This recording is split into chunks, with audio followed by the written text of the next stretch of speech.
いやー、マスクも外そうとしないネクラなやつ連れてきてごめんね。こいつ、会社では幽霊って呼ばれててさ、いてもいなくても正直変わらないし、喋ったと思ったらボソボソ声で何言ってるかわかんないのよ。まあ、ただ人数合わせだから気にしないで。幽霊だから人間にカウントしていいかわかんないけど。いつも嫌味な同僚は嫌な笑みを浮かべてそう言った。合コン特有の雰囲気のせいなのか、同僚の言葉を聞いた女性たちもクスクスと笑っている。胸がズキッと痛んだけれど、笑われるのはもう慣れっこだ。存在感を消して耐えようと思っていたのだが、トラブルが発生してそういうわけにもいかなくなった。俺が仕方なくマスクを外すと、同期は突然顔を真っ青にして、俺は国枝誠、地方の商社に勤める派遣社員だ。ここで働き始めてもう3ヶ月になるが、未だに職場に馴染めていない。今日もあの場所で仕事をしなければいけないのかと思いながら準備をしていると、ふとハンガーにかかっている2着のスーツが目に入る。一つはいつも会社に行くときに着ているくたびれたスーツで、もう一つはつい先日、父さんがプレゼントしてくれたものだ。俺は正直、自分の容姿に自信がない。できるだけ目立ちたくないため、高いブランド物のパリッとしたスーツなんか着る気にもなれない。せっかくプレゼントしてくれたものだからと、一度羽織ってみたのだが、鏡で自分を見てどうしても似合わないと思い、結局いつものスーツに着替えてしまった。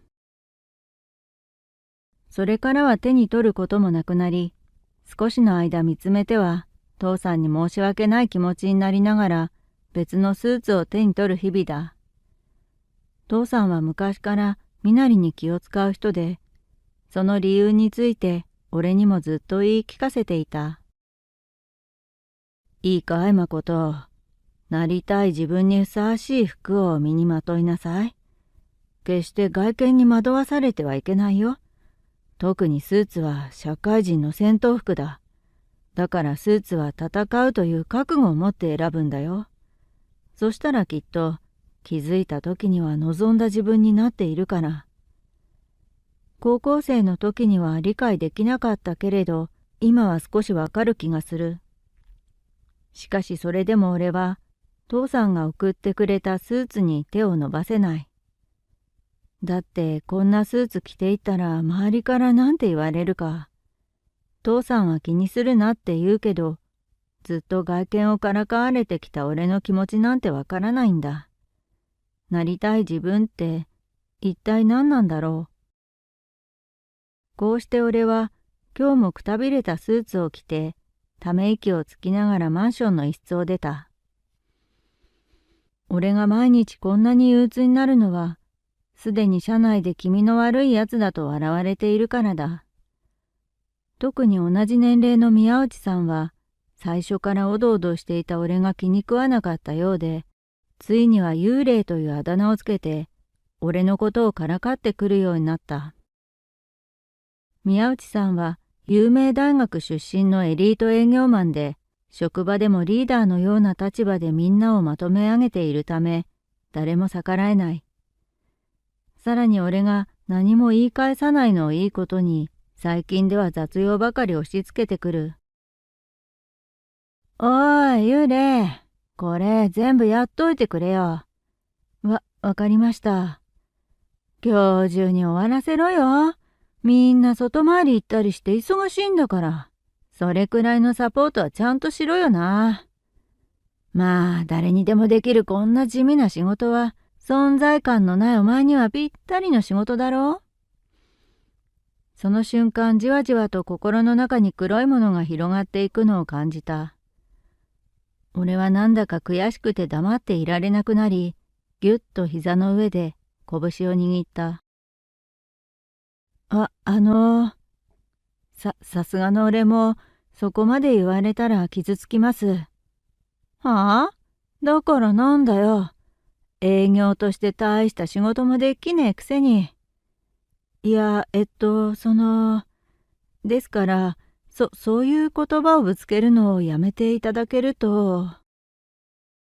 なんだって？幽霊がボソボソ喋ったって何言ってるかわかんねえよ。宮内さんはケラケラと笑いながら自分のデスクに戻っていく。このやりとりを見ていた人たちもちらちらと俺を見ながらクスクスと笑っている。宮内さん曰く、幽霊というあだ名はいつも自信なさげに背中を丸めてボソボソと覇気のない喋り方をする俺を見て思いついたらしい。そんな自分を変えればいいと分かってはいる。でも何年もかけて刷り込まれてしまった負け犬根性は簡単には払拭できない。今だってこんな風に笑い物にされるなら噛みつかなければよかったと思っている。俺は冷たい視線から逃げるために宮内さんが置いていった書類に手を伸ばした。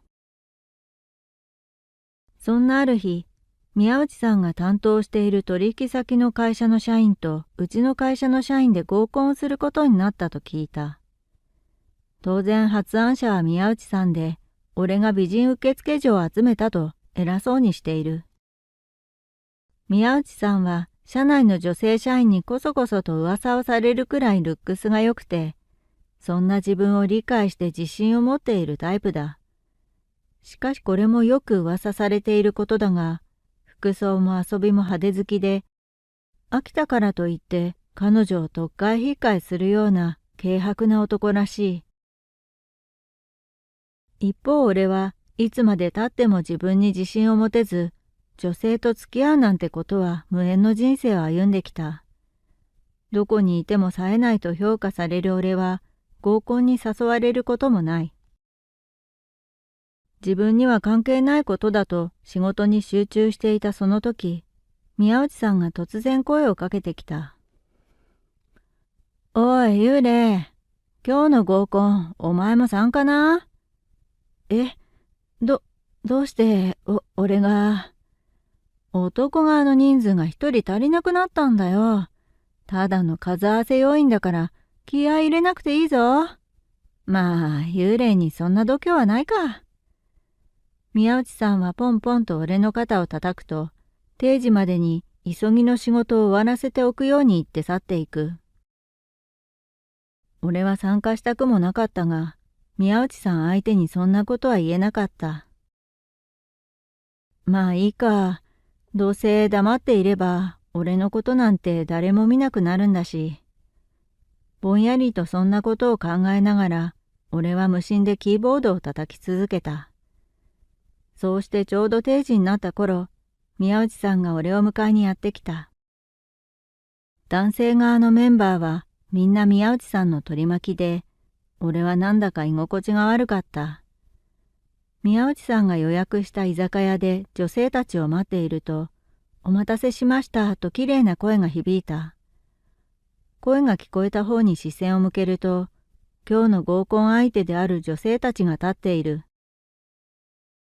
仕事終わりということもあって、オフィスカジュアルといった装いだが、大きめのイヤリングをしていたり、派手な色のスカーフをしていたりと、気合が入っているように見えた。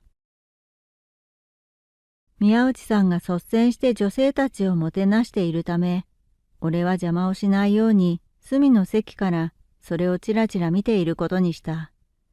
しかし、宮内さんと女性たちが話しているのを見ていたとき、思わずビクッと体が跳ねた。全身の血が冷えていくように感じて、俺は慌ててカバンに入っていたマスクをつけた。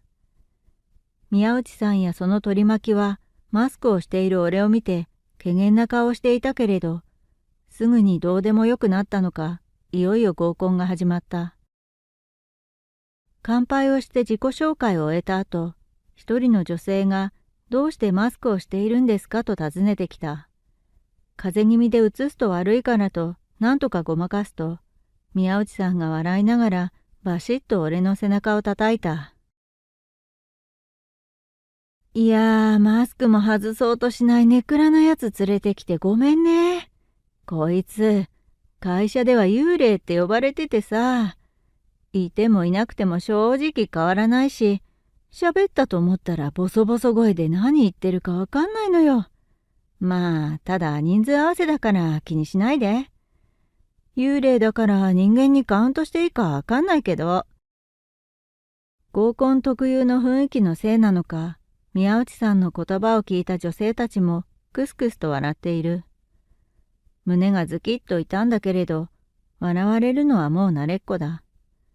俺も愛想笑いでその場を収めようとしたとき、たった一人笑っていない女性がいることに気づいた。その人は川崎舞さんといい、宮内さんが熱視線を向けている相手だ。そういうことで笑いを取るべきではないと態度で示すかのように、少し不機嫌そうな顔でお酒に口をつけている。すると川崎さんが笑っていないことに気づいた宮内さんが突然席替えを提案した。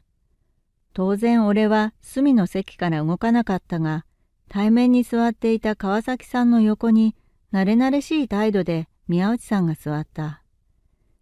最初は川崎さんの機嫌をとっているだけだった宮内さんは、お酒が進むとだんだんと行き過ぎたアプローチをするようになった。川崎さんは明らかに嫌がっているが、宮内さんは気にすることもなく、何度拒まれてもベタベタと彼女にくっつこうとしている。ちょっと、もういい加減にしてください。こういう場だからといって許されることじゃありませんよ。まあまあ、そんなこと言わずにさ、舞ちゃんは怒った顔も可愛いね。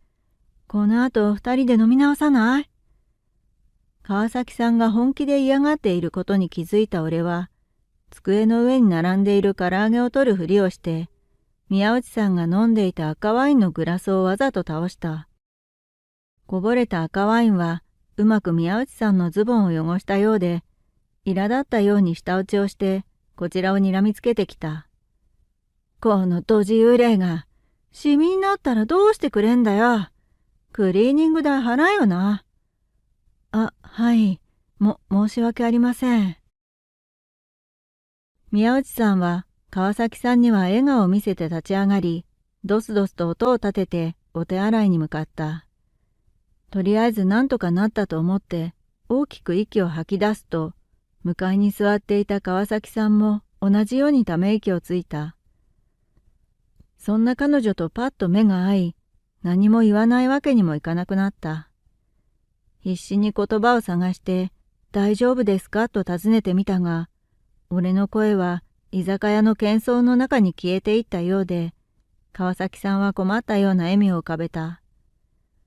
マスクをしていることもあって、いつもより声がこもり、さらに唇の動きも見えないことが、会話を余計に難しくしているようだ。川崎さんがおろおろしていることが伝わってきたため、俺はささっと周りの目がこちらに向いていないことを確認してから、静かにマスクを外した。川崎さんは俺の顔を見るなり、大きく目を見開いた。嘘。どうしてこんなところに？彼女がそうつぶやいた瞬間、俺は自分の口に人差し指を当てて、それ以上何も言わないようにと伝えた。川崎さんが宮内さんのお気に入りであると分かった今、知り合いだとバレることは避けたい。この合コンが終わった後にどんな嫌味を言われるかわからないからだ。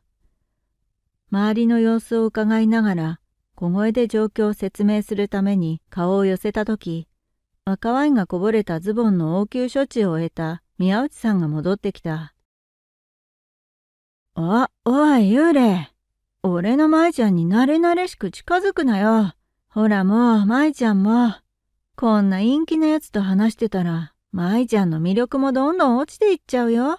ほら、こっちで俺と喋ろうよ。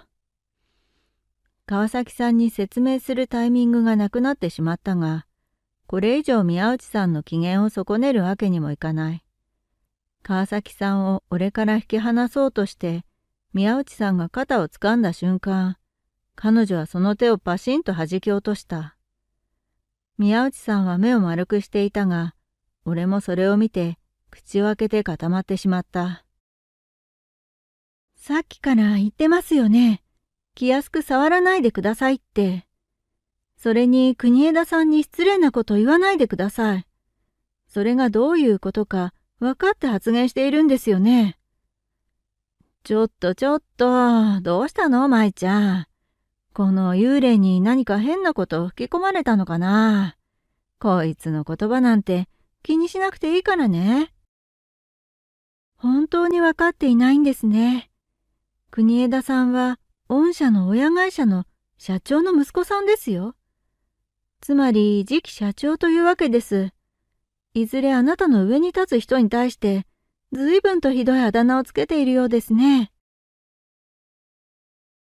俺は必死にブンブンと両手を振って川崎さんを止めたが、彼女はそれには全く気づかずに宮内さんを睨みつけた。するとこの騒ぎに気づいて話を聞いていた取り巻きたちも、ポカンとしていた宮内さんも大声で笑い出した。こんな幽霊がまさかと馬鹿にするように笑っていたが、ふと宮内さんが何かを考えるかのように口元を手で押さえて固まった。そして俺の顔をじっと見つめると、ゆっくりと呼吸が荒くなっていく。待てよ。お前って国枝だったよな。親会社の社長も確か国枝だった。まさか、そんな、本当に？宮内さんの顔は真っ青で、それを見た取り巻きたちも冷や汗を流している。その場にいた全員の視線が俺に集まり、まるで心臓をつかまれたような気分だ。これ以上情けない自分を見られたくない。俺は慌てて荷物をまとめて席を立った。川崎さんはそんな俺を引き止めようとしたが、小さく首を振って彼女の手を振り払った。すると川崎さんはとても悲しそうな顔をしたため、俺はぐっと唇を噛んで彼女の荷物をひっつかみ、そのまま白くてきれいな手を引っ張って居酒屋から逃げ出した。できるだけ居酒屋から離れようと走り続け、暗くて人目につきにくい高架下までやってきた。息を整えながら川崎さんの方を見ると、彼女はパタパタと手で顔を仰ぎながらニコッと笑った。実は俺と川崎さんは親会社で働いていた時に先輩と後輩の関係だった。さっき川崎さんが暴露したことはすべて本当で、俺は親会社の社長の息子なのだ。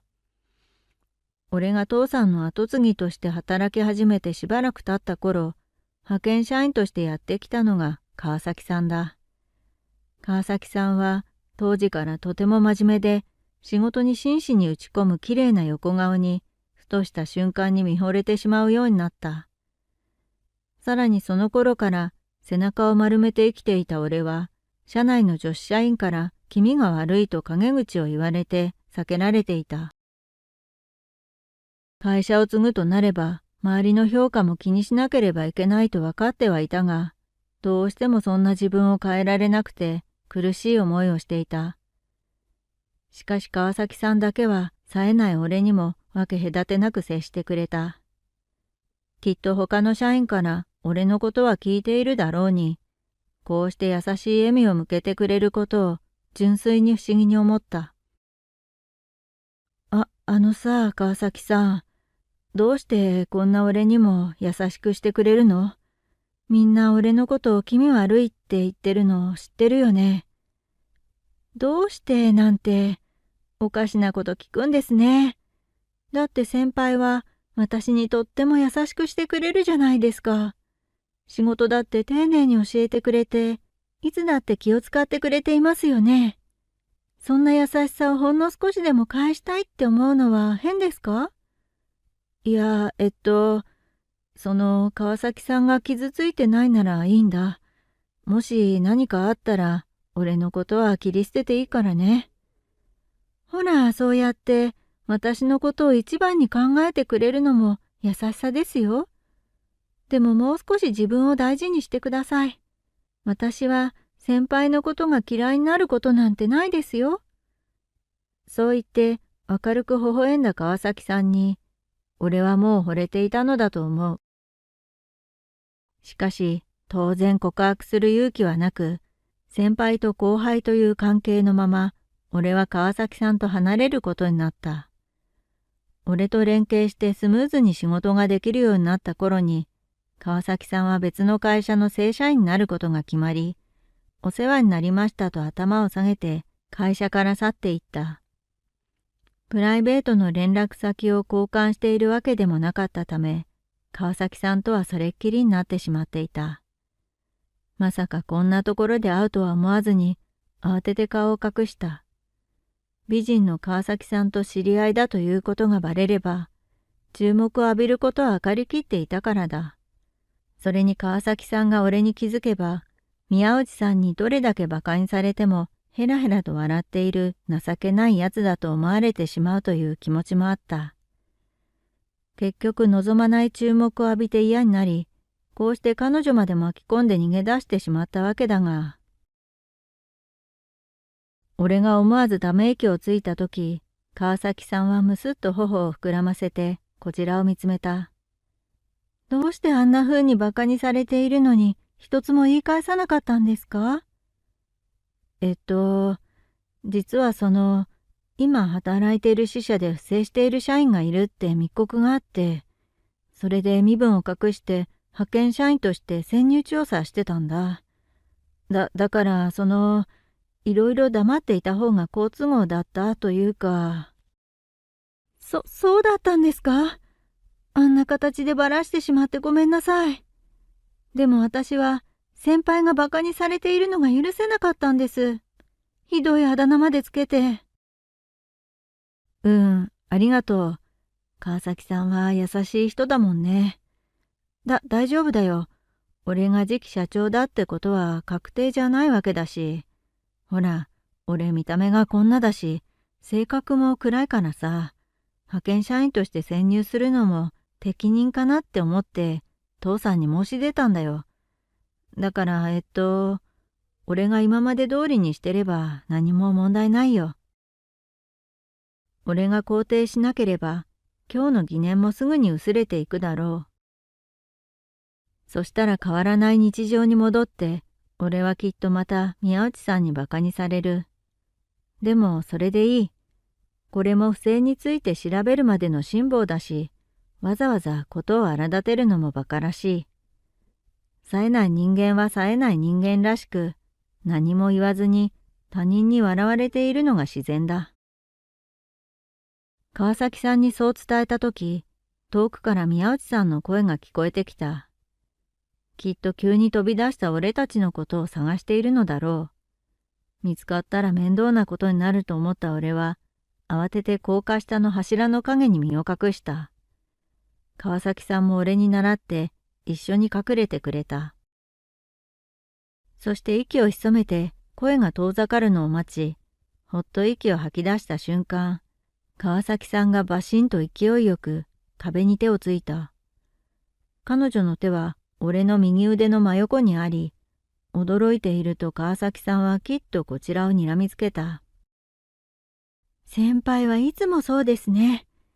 自分のことは全部後回しにして、冴えないから、地味だから、自信がないかなって、自分のこと卑下してばっかり。いいですか？よく聞いてください。国枝先輩は真面目で優しい、とっても素敵な人です。そばにいた私がこう言ってるんです。私は先輩が自分に自信を持てる、その根拠にはなれませんか？目の前で息を荒くしている川崎さんを見て、俺はあっけに取られてしまった。でもそれと同時に冷え切っていた心に火が灯ったような温かさを感じた。川崎さんを見つめてありがとうと伝えると、彼女は眉を下げて微笑んでくれた。翌日、俺はいつものように2着のスーツの前に立った。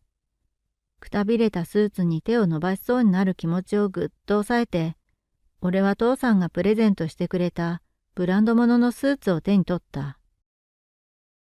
やっぱりやめておこうという考えが何度もよぎったが、そんな弱い自分を変えたいと思ったんだろと言い聞かせて、震える手を必死に動かして、ようやくスーツを着た。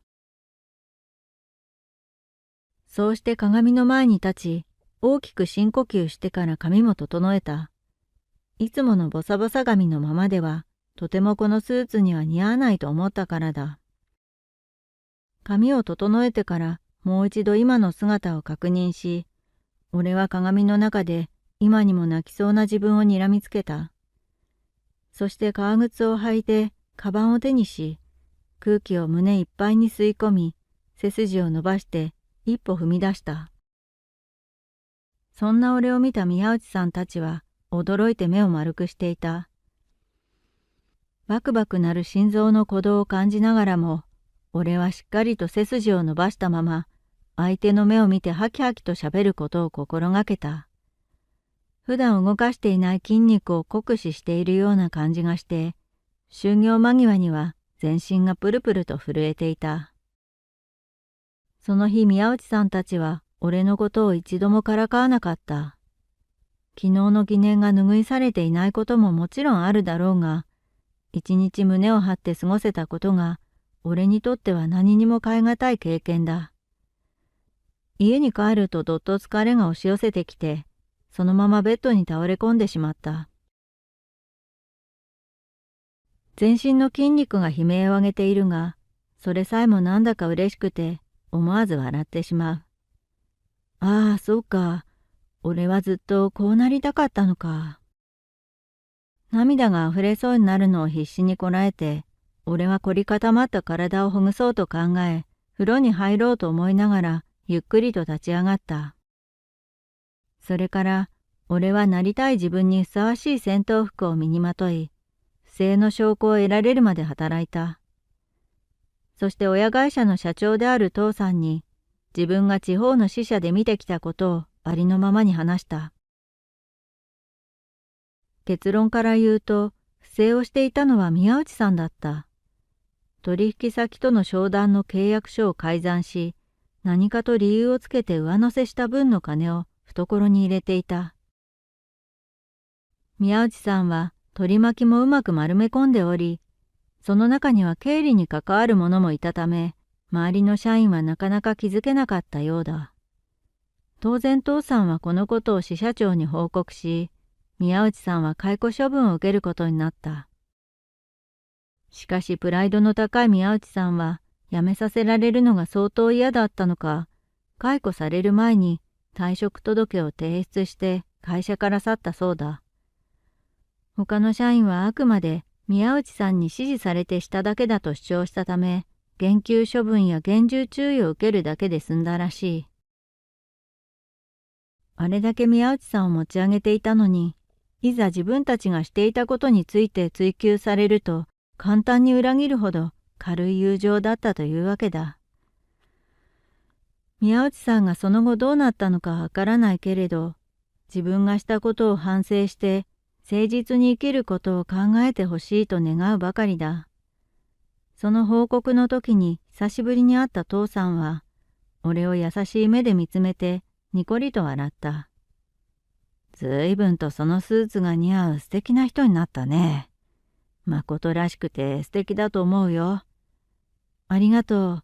ずっとなりたい自分がわからなくて、きっと俺には無理だと思ってこのスーツ着れなかったんだ。でもようやくこうなりたいって思う自分を見つけて、そのためにこのスーツの力を借りたんだ。本当にありがとう、父さん。俺がそう伝えると、父さんは目の端に涙をにじませていた。その後俺は意を決して川崎さんを食事に誘った。合コンの時に連絡先を交換していたのだが、メッセージを送るのは初めてだ。約束の時間に駅前で待っていると、少し離れたところでキョロキョロしている川崎さんを見つけた。久しぶりだねと声をかけると、川崎さんは俺を見て目を丸くした。この日の俺は美容院で髪を短く切って整え、細身のセットアップを身にまとっている。確かに今までの俺しか見たことがない川崎さんには別人に見えたのかもしれない。あ、変だったかな。いえ、あんまり雰囲気が変わっていたのでびっくりしちゃいました。川崎さんのおかげだよ。あの日の川崎さんの言葉で強くなれたんだ。まだまだ未熟だけど、ようやく次期社長として胸を張れるようになった。俺がそっと手を取ると、川崎さんはじっとこちらを見つめた。こうして今、胸を張って立っていられるのは、俺の心を認めてくれた川崎さんがいたからだ。外見に振り回されて、いつしか心まで弱気になっていた俺を叩き起こして、生まれ変わる勇気をくれた。肩書きや服装に惑わされない彼女のきれいな心に、俺は確かに救われた。これからも俺のそばにいてくれませんか？俺がまた弱気になったら、頬を叩いて気合を入れ直してほしいんだ。はい、喜んで。何回でも気合を注入してあげますよ。でも、それもきっともう必要ないと思いますけどね。にっと歯を見せて笑う川崎さんを見て、俺もつられて頬が緩んだ。これからもくじけそうになることなんて、きっと何度もあるだろう。その度に背中を丸めて落ち込んでしまうかもしれない。それでも俺には、父さんからもらったスーツがあって、そばで支えてくれる大切な人がいる。それに何より変わりたいと思える心が確かにここにある。どんな時でもそのことを忘れないようにしよう。ぼんやりしていた俺の手を握って、川崎さんは予約していたカフェへと引っ張っていく。ふわりと笑う彼女を見つめながら、俺も彼女の手を優しく握り返した。